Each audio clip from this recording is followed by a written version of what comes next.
Rồi các anh chị, ở phía trong còn anh chị nào chưa có công việc không ạ?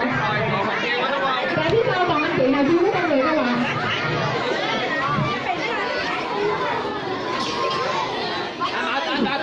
Em còn một cái hàng đào đây. Anh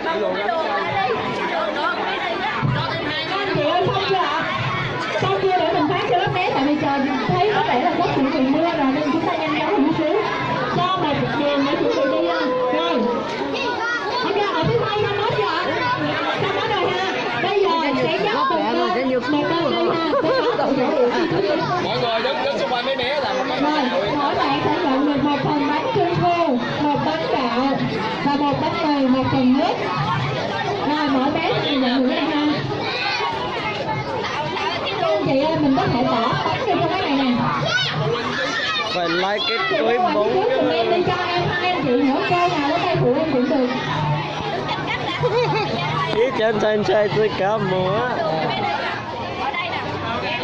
rồi mới luôn nào trò hả có những nọ ta nó họ bị cua cơ Rồi một phần nước.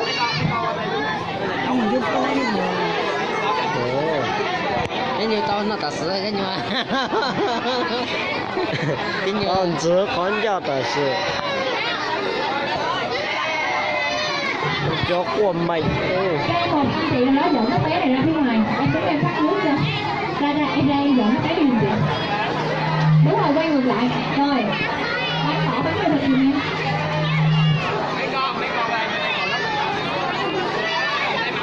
ít từ tới dạng nó hả giờ ý dạng khởi dạng kho ta muốn được cháu nó mới tới dạng to to nữa người ta có thể phải cái tầm cái to rồi này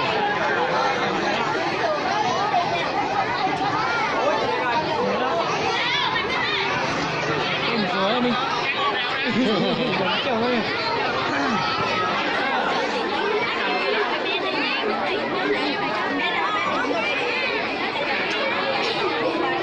Khoan chị ơi, khoan cho bé di chuyển giùm em để em xử lý xong cái bên này trên này trước đã.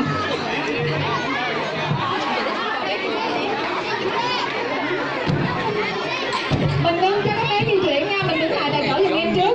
Các anh chị cứ đó không đi qua này người mà bỏ vô chưa, chúng ta đừng có để cho tục hai tác. Mình thôi vào thôi. thì con thêm mở rộng của cho lỡ xa cho cái cây cho sát cho lên mới rõ thì cái chuyện mình chưa nhiều sợ cơ không sao mà đấy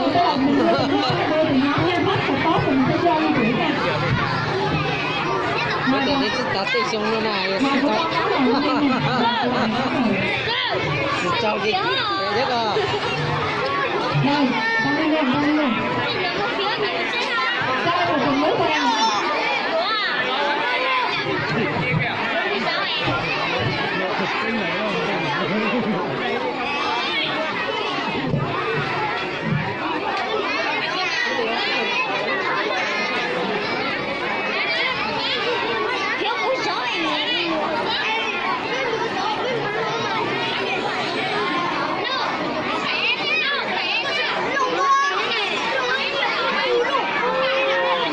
tốt ba chả là kể cho ông cứ mất cái gì không ngờ cho cái quay ở sống này muốn đầy lên đi cơ lên